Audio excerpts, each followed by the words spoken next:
Welcome, wanderers of the night, to Petra's Dark and Dreamy, where shadows dance and dreams drift through the twilight.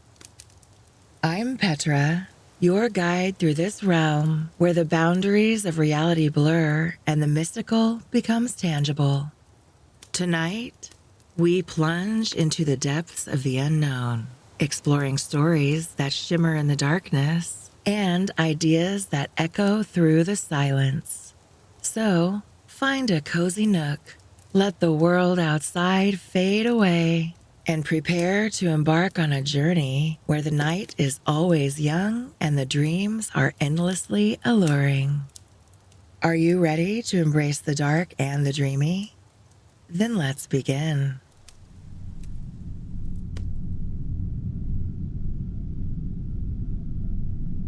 War of the Worlds. Chapter 15, What Had Happened in Surrey. It was while the curate had sat and talked so wildly to me under the hedge in the flat meadows near Halliford, and while my brother was watching the fugitives stream over Westminster Bridge, that the Martians had resumed the offensive. So far as one can ascertain from the conflicting accounts that have been put forth, the majority of them remained busied with preparations in the Horsell pit until 9 that night, hurrying on some operation that disengaged huge volumes of green smoke. But 3 certainly came out about 8 o'clock and, advancing slowly and cautiously, made their way through Byfleet and Pierford towards Ripley and Weybridge, and so came in sight of the expectant batteries against the setting sun. These Martians did not advance in a body, but in a line, each perhaps a mile and a half from his nearest fellow. They communicated with each other by means of siren-like howls, running up and down the scale from one note to another. It was this howling and the firing of the guns at Ripley and St. George's Hill that we had heard at Upper Halliford. The Ripley gunners, unseasoned artillery volunteers who ought never to have been placed in such a position, fired one wild, premature, ineffectual volley and bolted on horse and foot through the deserted village, and the Martian walked over their guns serenely without using his heat ray, stepped gingerly among them, passed in front of them, and so came unexpectedly upon the guns in Paynes Hill Park, which he destroyed. The St. George's Hill men, however, were better led or of a better mettle. Hidden by a pine wood as they were, they seemed to have been quite unexpected by the Martian nearest to them. They laid their guns as deliberately as if they had been on parade and fired at about 1,000 yards range. The shells flashed all round the Martian, and they saw him advance a few paces, stagger, and go down. Everybody yelled together, and the guns were reloaded in a frantic haste. The overthrown Martian set up a prolonged ululation, and immediately a second glittering giant, answering him, appeared over the trees to the south. It would seem that a leg of the tripod had been smashed by one of the shells. The whole of the second volley flew wide of the Martian on the ground, and simultaneously both his companions brought their heat rays to bear on the battery. The ammunition blew up. The pine trees all about the guns flashed into fire, and only 1 or 2 of the men who were already running over the crest of the hill escaped. After this, it would seem that the 3 took counsel together and halted, and the scouts who were watching them report that they remained absolutely stationary for the next half hour. The Martian who had been overthrown crawled tediously out of his hood, a small brown figure, oddly suggestive from that distance of a speck of blight, and apparently engaged in the repair of his support. About 9 he had finished, for his cowl was then seen above the trees again. It was a few minutes past 9 that night when these 3 sentinels were joined by 4 other Martians, each carrying a thick black tube. A similar tube was handed to each of the 3, and the 7 proceeded to distribute themselves at equal distances along a curved line between St. George's Hill, Weybridge, and the village of Send, southwest of Ripley.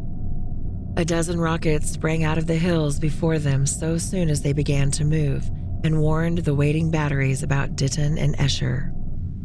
At the same time, 4 of their fighting machines, similarly armed with tubes, crossed the river, and 2 of them, black against the western sky, came into sight of myself and the curate as we hurried wearily and painfully along the road that runs northward out of Halliford. They moved, as it seemed to us, upon a cloud, for a milky mist covered the fields and rose to 1/3 of their height. At this sight, the curate cried faintly in his throat and began running. But I knew it was no good running from a Martian, and I turned aside and crawled through dewy nettles and brambles into the broad ditch by the side of the road. He looked back, saw what I was doing, and turned to join me. The 2 Martians halted, the nearer to us standing and facing Sunbury, the remoter being a gray indistinctness towards the evening star, away towards Staines. The occasional howling of the Martians had ceased. They took up their positions in the huge crescent about their cylinders in absolute silence. It was a crescent with 12 miles between its horns. Never since the devising of gunpowder was the beginning of a battle so still. To us, and to an observer about Ripley, it would have had precisely the same effect. The Martians seemed in solitary possession of the darkling night, lit only as it was by the slender moon, the stars, the afterglow of the daylight, and the ruddy glare from St. George's Hill and the woods of Painshill. But facing that crescent everywhere, at Staines, Hounslow, Ditton, Escher, Ockham, behind hills and woods south of the river, and across the flat grass meadows to the north of it, wherever a cluster of trees or village houses gave sufficient cover, the guns were waiting. The signal rockets burst and rained their sparks through the night and vanished, and the spirit of all those watching batteries rose to a tense expectation. The Martians had but to advance into the line of fire, and instantly those motionless black forms of men, those guns glittering so darkly in the early night, would explode into a thunderous fury of battle. No doubt, the thought that was uppermost in 1,000 of those vigilant minds, even as it was uppermost in mine, was the riddle how much they understood of us. Did they grasp that we in our millions were organized, disciplined, working together? Or did they interpret our spurts of fire, the sudden stinging of our shells, our steady investment of their encampment, as we should the furious unanimity of onslaught in a disturbed hive of bees? Did they dream they might exterminate us? At that time, no one knew what food they needed. 100 such questions struggled together in my mind as I watched that vast sentinel shape. And in the back of my mind was the sense of all the huge, unknown, and hidden forces Londonward. Had they prepared pitfalls? Were the powder mills at Hounslow ready as a snare? Would the Londoners have the heart and courage to make a greater Moscow of their mighty province of houses? Then, after an interminable time, as it seemed to us, crouching and peering through the hedge, came a sound like the distant concussion of a gun. Another nearer, then another. And then the Martian beside us raised his tube on high and discharged it gunwise with a heavy report that made the ground heave. The Martian towards Staines answered him. There was no flash, no smoke, simply that loaded detonation. I was so excited by these heavy minute guns following one another that I so far forgot my personal safety and my scalded hands as to clamber up into the hedge and stare towards Sunbury. As I did so, a second report followed, and a big projectile hurtled overhead towards Hounslow. I expected at least to see smoke or fire or some such evidence of its work. But all I saw was the deep blue sky above, with one solitary star, and the white mist spreading wide and low beneath. And there had been no crash, no answering explosion. The silence was restored. The minute lengthened to 3. "What has happened?" said the curate, standing up beside me. "Heaven knows," said I. A bat flickered by and vanished. A distant tumult of shouting began and ceased. I looked again at the Martian and saw he was now moving eastward along the riverbank with a swift rolling motion. Every moment I expected the fire of some hidden battery to spring upon him, but the evening calm was unbroken. The figure of the Martian grew smaller as he receded, and presently the mist and the gathering night had swallowed him up. By a common impulse, we clambered higher. Towards Sunbury was a dark appearance, as though a conical hill had suddenly come into being there, hiding our view of the further country. And then, remoter across the river, over Walton, we saw another such summit. These hill-like forms grew lower and broader even as we stared. Moved by a sudden thought, I looked northward, and there I perceived a third of these cloudy black kopjes had arisen. Everything had suddenly become very still. Far away to the southeast, marking the quiet, we heard the Martians hooting to one another, and then the air quivered again with the distant thud of their guns. But the earthly artillery made no reply. Now, at the time, we could not understand these things. But later, I was to learn the meaning of these ominous kopjes that gathered in the twilight. Each of the Martians, standing in the great crescent I have described, had discharged at some unknown signal, by means of the gun-like tube he carried, a huge canister over whatever hill, copse, cluster of houses, or other possible cover for guns chanced to be in front of him. Some fired only one of these, some two, as in the case of the one we had seen. The one at Ripley is said to have discharged no fewer than 5 at that time. These canisters smashed on striking the ground. They did not explode, and incontinently disengaged an enormous volume of a heavy inky vapor, coiling and pouring upwards in a huge and ebony cumulus cloud, a gaseous hill that sank and spread itself slowly over the surrounding country. And the touch of that vapor, the inhaling of its pungent wisps, was death to all that breathes. It was heavy, this vapor, heavier than the densest smoke, so that after the first tumultuous uprush and outflow of its impact, it sank down through the air and poured over the ground in a manner rather liquid than gaseous, abandoning the hills and streaming into the valleys and ditches and watercourses, even as I have heard the carbonic acid gas that pours from volcanic clefts is wont to do. And where it came upon water, some chemical action occurred, and the surface would be instantly covered with a powdery scum that sank slowly and made way for more. The scum was absolutely insoluble, and it is a strange thing, seeing the instant effect of the gas, that one could drink the water from which it had been strained without hurt. The vapor did not diffuse as a true gas would do. It hung together in banks, flowing sluggishly down the slope of the land and driving reluctantly before the wind, and very slowly it combined with the mist and moisture of the air and sank to the earth in the form of dust. Save that an unknown element giving a group of 4 lines in the blue of the spectrum is concerned, we are still entirely ignorant of the nature of this substance.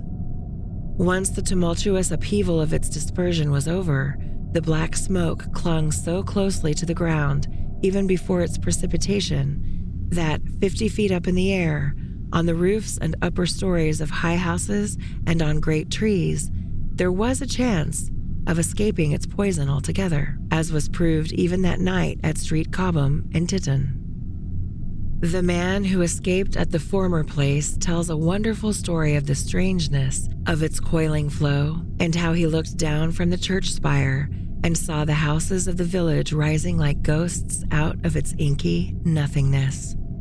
For a day and a half he remained there, weary, starving, and sun-scorched, the earth under the blue sky and against the prospect of the distant hills a velvet black expanse, with red roofs, green trees, and later, black-veiled shrubs and gates, barns, outhouses, and walls, rising here and there into the sunlight. But that was at Street Cobham, where the black vapor was allowed to remain until it sank of its own accord into the ground. As a rule, the Martians, when it had served its purpose, cleared the air of it again by wading into it and directing a jet of steam upon it. That they did with the vapor banks near us, as we saw in the starlight from the window of a deserted house at Upper Halliford, whither we had returned. From there, we could see the searchlights on Richmond Hill and Kingston Hill going to and fro, and about 11 the window rattled, and we heard the sound of the huge siege guns that had been put in position there. These continued intermittently for the space of a quarter of an hour, sending chance shots at the invisible Martians at Hampton and Ditton, and then the pale beams of the electric light vanished and were replaced by a bright red glow. Then the fourth cylinder fell, a brilliant green meteor, as I learned afterwards, in Bushy Park. Before the guns on the Richmond and Kingston line of hills began, there was a fitful cannonade far away in the southwest, due, I believe, to guns being fired haphazard before the black vapor could overwhelm the gunners. So, sitting about it as methodically as men might smoke out a wasp's nest, the Martians spread the strange, stifling vapor over the Londonward country. The horns of the crescent slowly spread apart until at last they formed a line from Hanwell to Coombe and Malden. All night through their destructive tubes advanced. Never once, after the Martian at St. George's Hill was brought down, did they give the artillery the ghost of a chance against them. Wherever there was a possibility of guns being laid for them unseen, a fresh canister of the black vapor was discharged, and where the guns were openly displayed, the heat ray was brought to bear. By midnight, the blazing trees along the slopes of Richmond Park and the glare of Kingston Hill threw their light upon a network of black smoke, blotting out the whole valley of the Thames and extending as far as the eye could reach. And through this, 2 Martians slowly waded and turned their hissing steam jets this way and that. The Martians were sparing of the heat ray that night, either because they had but a limited supply of material for its production, or because they did not wish to destroy the country, but only to crush and overawe the opposition they had aroused. In the latter aim, they certainly succeeded. Sunday night was the end of the organized opposition to their movements. After that, no body of men could stand against them, so hopeless was the enterprise. Even the crews of the torpedo boats and destroyers that had brought their quick-firers up the Thames refused to stop, mutinied, and went down again. The only offensive operation men ventured upon after that night was the preparation of mines and pitfalls, and even in that, men's energies were frantic and spasmodic. One has to imagine the fate of those batteries towards Esher, waiting so tensely in the twilight, as well as one may. Survivors there were none. One may picture the orderly expectation, the officers alert and watchful, the gunners ready, the ammunition piled to hand, the limber gunners with their horses and wagons, the groups of civilian spectators standing as near as they were permitted, the evening stillness, the ambulances and hospital tents with the burnt and wounded from Weybridge, then the dull resonance of the shots the Martians fired, and the clumsy projectile whirling over the trees and houses and smashing against the neighboring fields.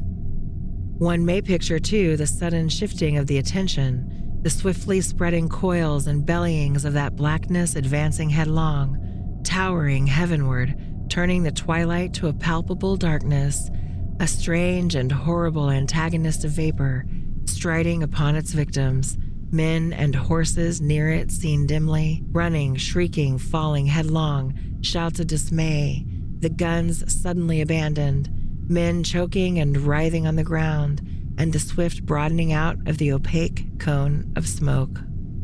And then, night and extinction, nothing but a silent mass of impenetrable vapor hiding its dead. Before dawn, the black vapor was pouring through the streets of Richmond, and the disintegrating organism of government was, with a last expiring effort, rousing the population of London to the necessity of flight. Thank you for tuning in and listening to this episode. Your support means the world to me, and I'm so grateful you've joined me on this journey. If you enjoyed the podcast, please take a moment to leave a review, whether on your favorite podcast platform or wherever you listen. Your feedback helps the show grow, and it lets others discover the stories we're sharing. Be sure to like, follow, download, and subscribe to support the show. If you are one of the first 100 subscribers, you can request your favorite literature read by me, Petra. Until next time, take care. I can't wait to see you back for the next episode, and sweet sleep.